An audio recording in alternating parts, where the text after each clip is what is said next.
পাঠশালা? মা বলেছিল যে আমার থেকে অনুমতি না নিয়ে রাজভবনের বাইরে যাবে না। আমাকে এক্ষুনি ওনার অনুমতি নিতে হবে।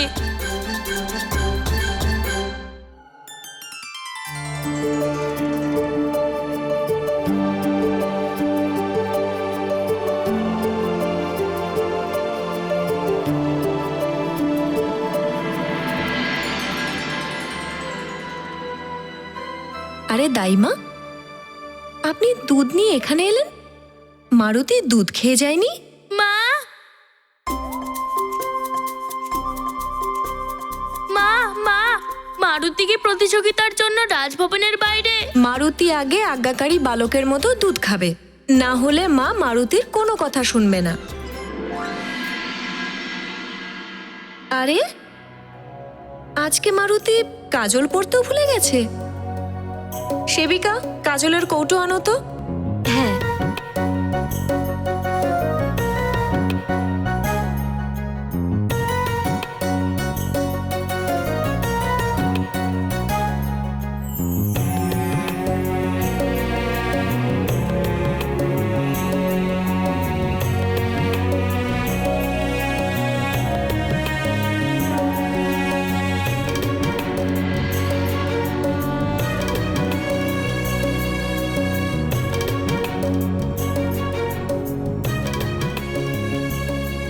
মা, মারুতি মায়ের আদেশ অনুসারে সব দুধ খেয়ে নিয়েছে। মা এখন কি মারুতিকে রাজভবনের বাইরে পুরনো পাঠশালাতে? হ্যাঁ?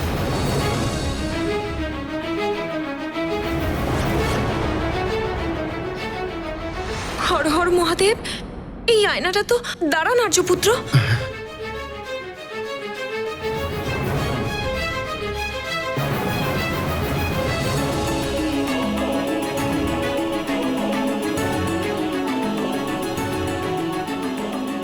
মা, মারুতির বিলম্ব হয়ে যাচ্ছে। ওর সব মিত্ররা ওর অপেক্ষা করে বসে আছে। বলো না মা, মারুতি প্রতিযোগিতার জন্য যাবে কিনা? ওখানে স্থির দাঁড়িয়ে থাকো। তোমার পায়ে যদি কাঁচের টুকরো ফোটে তাহলে তুমি আহত হতে পারো। মা, অনুমতি। হ্যাঁ হ্যাঁ, যাও, বাইরে যাও। মা, মারুতি যাবে তো? হ্যাঁ, তুমি যাও পুত্র, আমি কাঁচের টুকরো তুলছি। মা, তুমি খুব ভালো।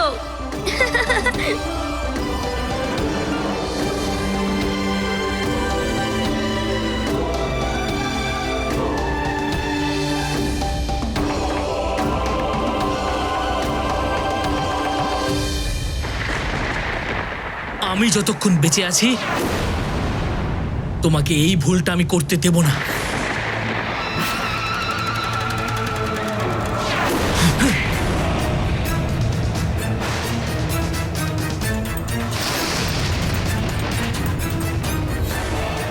আমি জানতাম ওই মর্কটের জন্য তুই আমার ওপরে হাত অবশ্যই তুলবি। তাহলে নে, তোর এই দুঃসাহসের পরিণামও ভোগ কর। নে, আরো নে।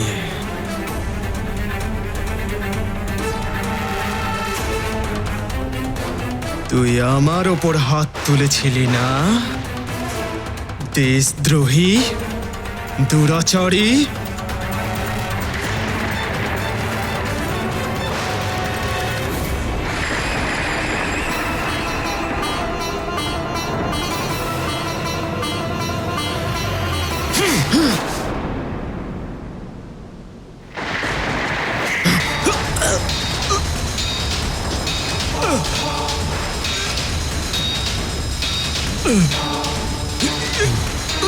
ওই মর্কটের জায়গায় আজ তোকে শেষ করে ফেললে কেমন হয়?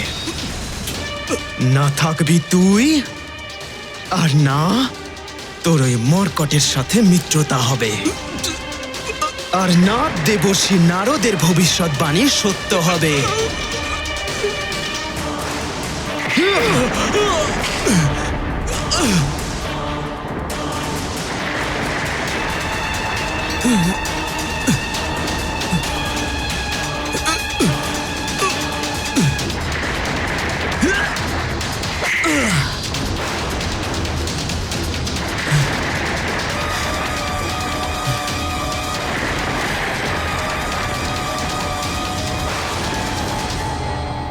ব্যাস এতটাই ক্ষমতা তোর?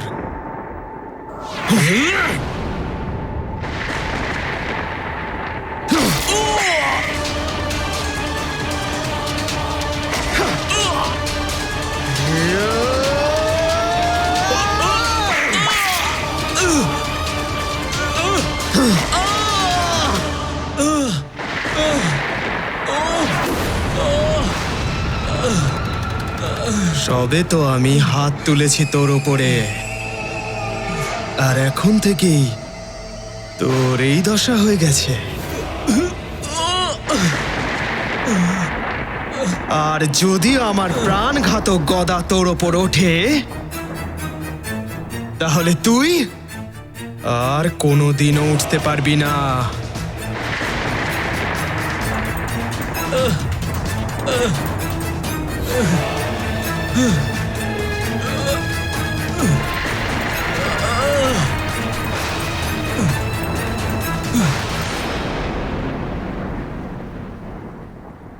আমাকে যত মারতে চাও মারো দাদা, কিন্তু নিজের অন্তরাত্মাকে মেরে ফেলো না।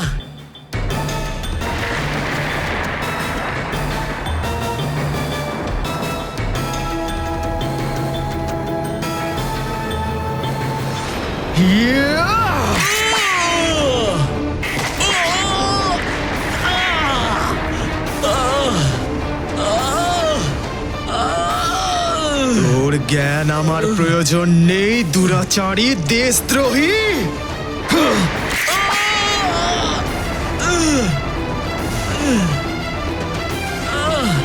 দাদা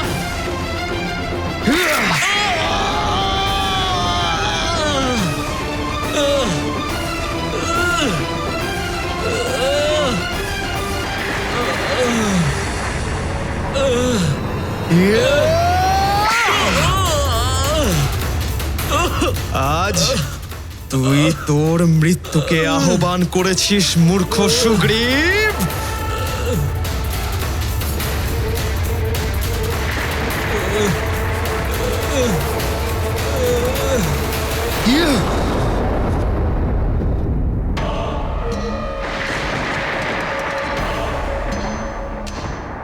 কোনো আহত আর নিরস্ত্রের ওপর অস্ত্র ওঠানো আমার মতো মহানতমকে শোভা দেয় না।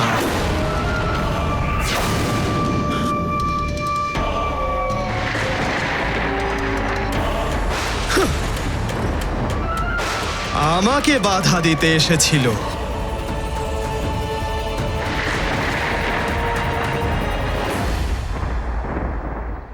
নল, মারুতি এখনো কেন আসেনি? আমিও তো সেটাই ভাবছি মিত্র। মারুতি তো এখনো অনেক ছোট, ওই রাস্তা হারিয়ে ফেলেনি তো?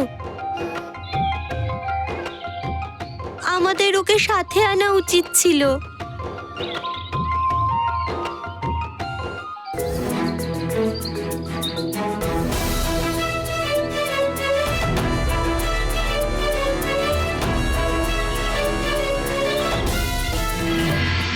মরকট মরকট মরকট, তোকে রক্ষা করার জন্য আমার পথের প্রতিটা কাঁটাকে আমার মতো মহানতম বালি দূর করে দিয়েছে। বালি, আমার মতো মহানতমের পথে আবার বাধা? আর কাকে কাকে নিজের পথ থেকে সরাবে বালি? তুমি কে যে আমার মতো মহানতমকে বালি বলে ডাকার দুঃসাহস করছো?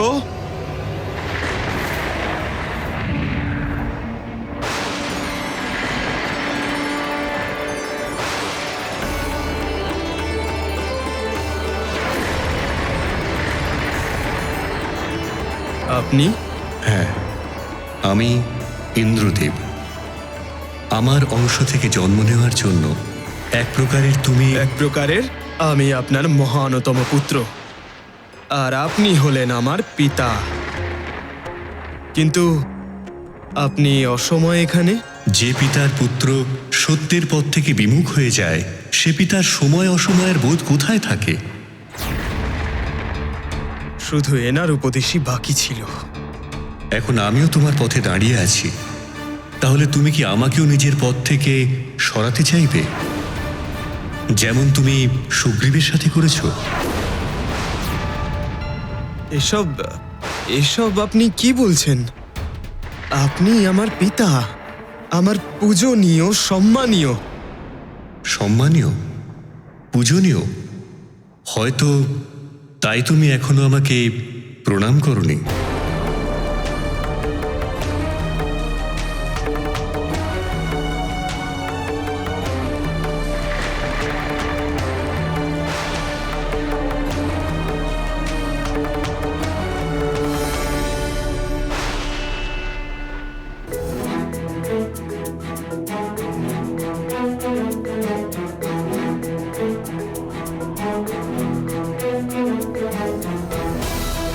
ওই দেখো, মারুতি এসে গেছে।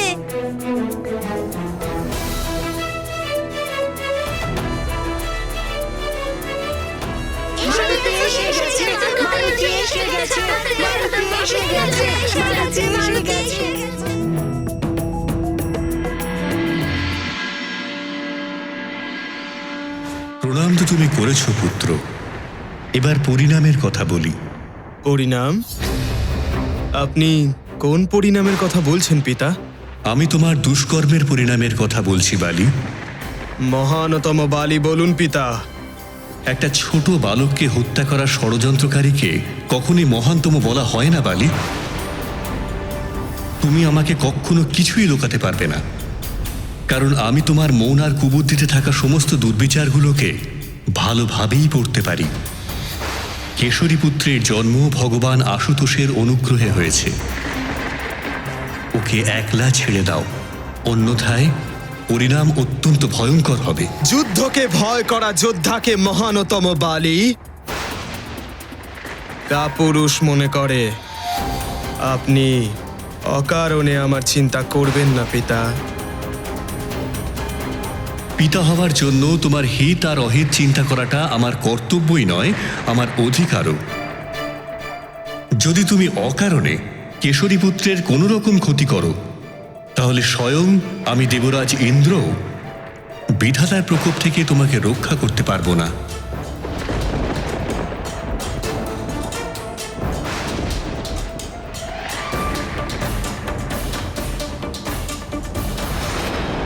আপনি যদি আমার সবল ভাবনাকে দুর্বল করার চেষ্টায় এখানে এসে থাকেন, তাহলে আপনিও শুনে নিন পিতা।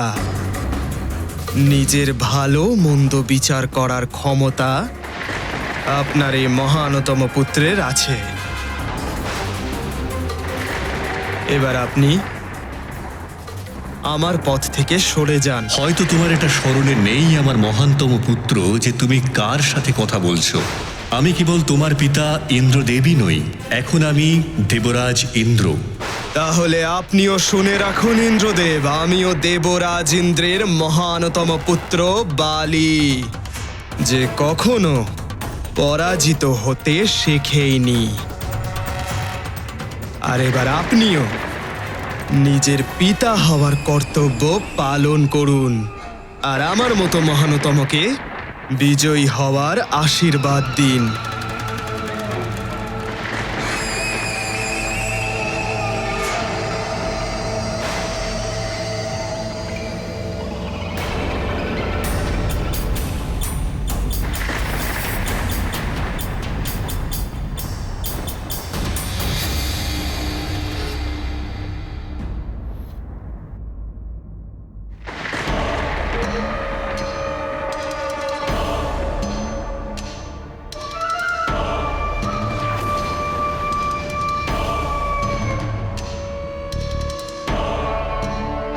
আপনি আমাকে বিজয়ী হবার আশীর্বাদ না দিয়ে ভালোই করেছেন, কারণ আজ জিত আমারই হবে, আর সেটার কৃতিত্ব আমিই পাব। সংসার এটা তো বলবে না, আপনার দেওয়া আশীর্বাদের জন্যই আমি জয়ী হয়েছি।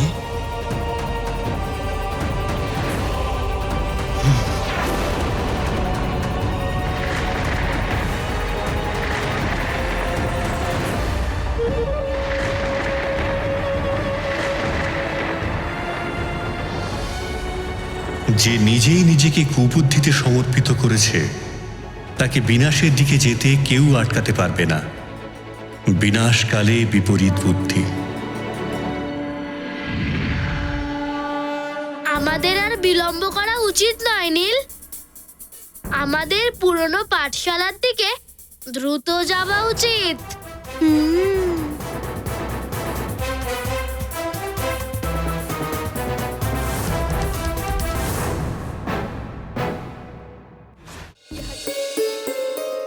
আরে আমি আবার মারুতিকে কাজল পরাতে ভুলে গেলাম। তুমি অকারণে চিন্তা করছো অঞ্জনা। মারুতি যখন ফিরে আসবে তখন ওকে কাজল লাগিয়ে দেবে।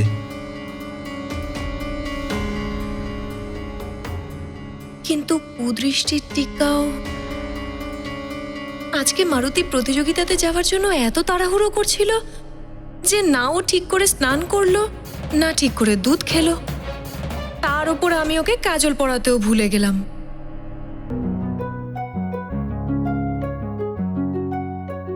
তুমি বললে মারুতিকে আমি এক্ষুনি ডেকে আনছি অঞ্জনে, যাতে তুমি ওকে কাজল লাগিয়ে চিন্তা মুক্ত হতে পারো।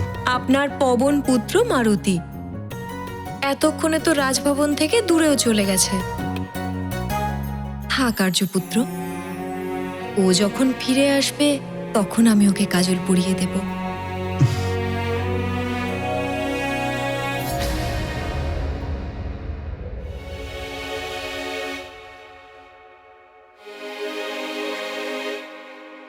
মা, মারুতি যাবে তো?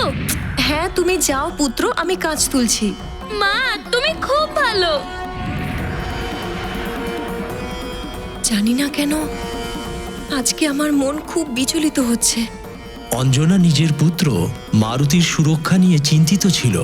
ওদিকে বালি নিজের ভবিষ্যতের চিন্তায় মগ্ন ছিল, আর মায়াবী দানব বৃক্ষাসুর নিজের শত্রু কিশোরীনন্দনকে যে কোনো পরিস্থিতিতে নিজের খাদ্য করার চিন্তায় ছিল।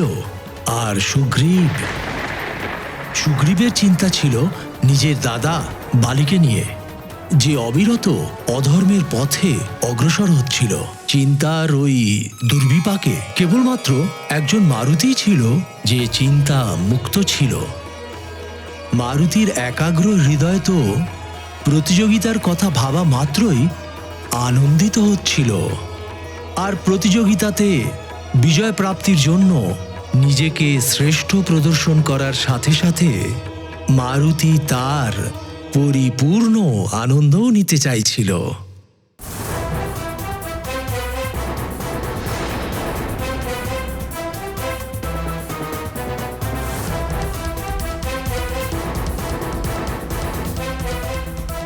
এখানে সামনের পথ তো পুরো কাটা আর ঝোপে ভর্তি। এবার কি আমরা উড়ে ওই পাঠশালায় যাব?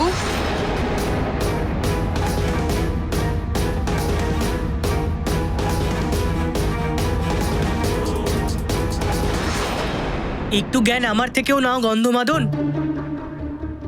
তোমাকে কতবার বোঝাতে হবে? এসো মিত্ররা, আমাকে এটা সরাতে একটু সাহায্য করো।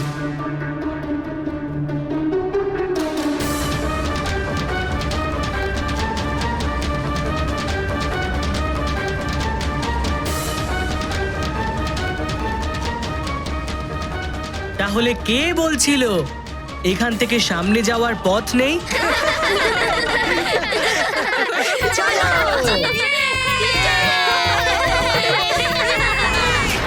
চলে আয় কেশরী নন্দন,